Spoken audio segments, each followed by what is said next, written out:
Assalamu alaikum. I hope everyone is doing great. Today I am going to share with you guys French fry recipe.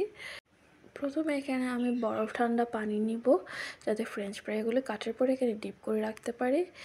সবগুলো French fry আমি লম্বা লম্বা শেপে করে কেটে নিব, যেভাবে দোকানে কেটে নিই। তবে আমাদের একটু মোটা করে কাটতে হবে, কারণ এটা তেলে দিলে একটু চুপসে যায়।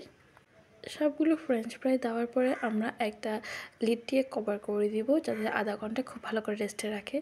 এবার একটা পাত্রে আমরা খুব ভালো করে বয়েল করে নিব, তবে খেয়াল রাখতে হবে বেশি বয়েল করা যাবে না। যখন পানি বয়েল হয়ে আসবে তখন এর মধ্যে আমরা ফ্রেঞ্চ ফ্রাইগুলো দিব।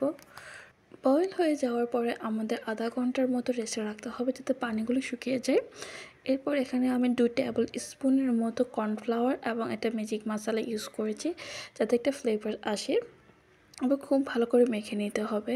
এবার আমরা অয়েলের মধ্যে ডিপ ফ্রাই করে নেব। এই তো রেডি হয়ে গেল আমাদের ইয়াম্মি ফ্রেঞ্চ ফ্রাই।